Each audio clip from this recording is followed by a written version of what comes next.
Hi guys, we are talking about 4.2 today. We're talking about the different ways that you can sample your population, how to determine what are good methods for selecting who's going to be in your survey, and what are bad methods to selecting who's going to be in your survey.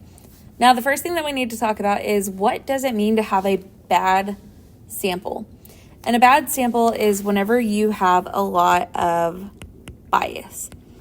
So bias is when the data is likely to underestimate or overestimate the value that you want to know.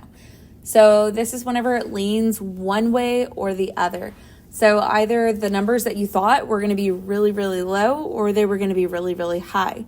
So if you think about maybe asking people like their heights at Dickinson and you just ask a bunch of short people.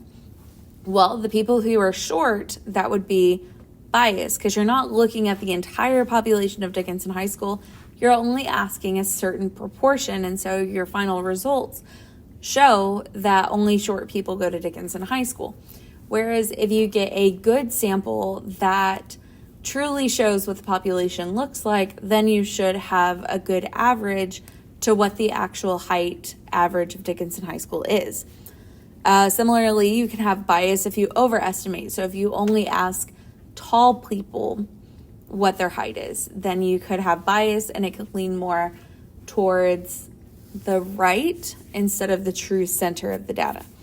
So we're going to look at different ways to collect samples that will lead you with either a biased set of data or a good set of data.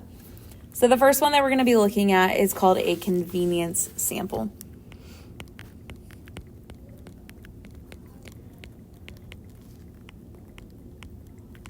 And with a convenience sample, I want you to think of a convenient store.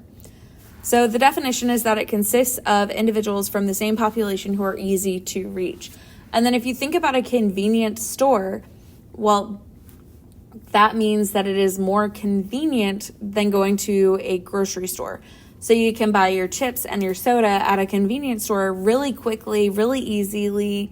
You can do it while you're getting gas. It's convenient. Whereas if you go to a grocery store, it's less convenient, but you can get better products.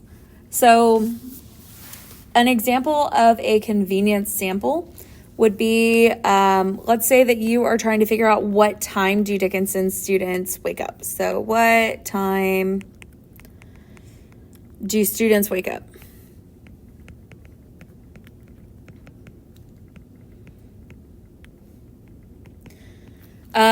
So that's the question that you're trying to ask, but you are running behind. You forgot to do your sample or you forgot to do your survey ahead of time. And you're like, you know what? I know a quick way that I can get a bunch of people to answer my survey and a bunch of ways to have a lot of responses. And that would be to ask all of the people coming in from the bus in the morning.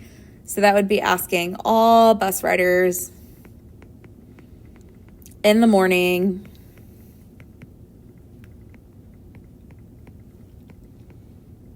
as they're walking in the building.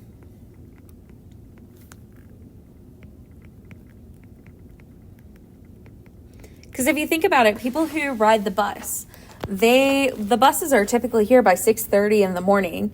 And for those of you that drive, you know that 6:30 in the morning is probably about the time you're waking up.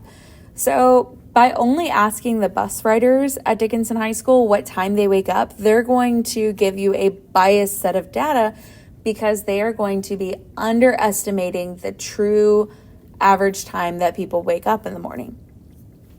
So that is called a convenience sample because it is easy to reach them. It's very easy to collect the data, but not everything that is easy is good. So the next thing that we're going to talk about is called a voluntary response sample.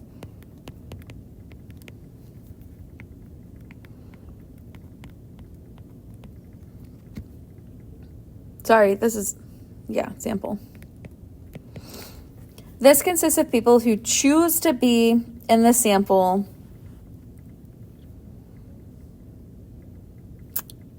typically responding to a general invitation. That is supposed to say typically. Consists of people who choose to be in the sample by, oh, that's the word by. That's what it is. By responding to a general invitation. So this is whenever you are looking in class. We're going to go back to the what time do students wake up? So this is our main question that we're talking about this entire day. And we're going to be looking at asking in the classroom. Well, most of the time, whenever you ask a question, if somebody wakes up insanely early, they want people to know. So this would be students who want others to know. They are volunteering that information. So students who volunteer their information. Oh, if I could spell, that would be great. VOL.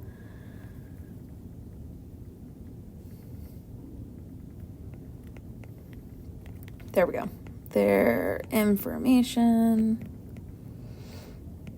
So this is the students who either want you to know how early they wake up, or they're the people, or that they wake up super early, or the people that wake up super late. And they kind of want to, they're just volunteering that information. They don't care who knows. They want everyone to know how early they wake up or how late they wake up.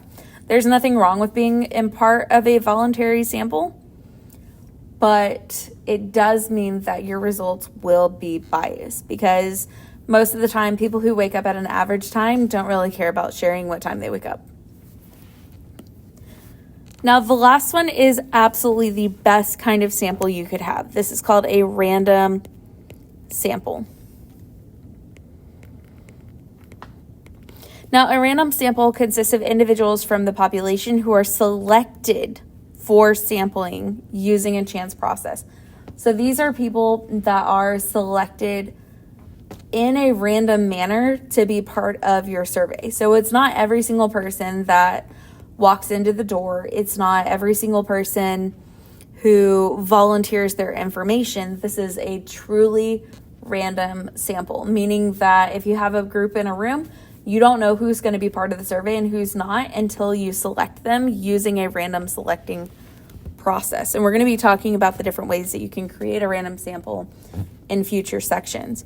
So as far as good and bad sampling methods go, a convenient sample is about as bad as that marker was. There we go. A convenient sample is bad. Very bad. One of the worst.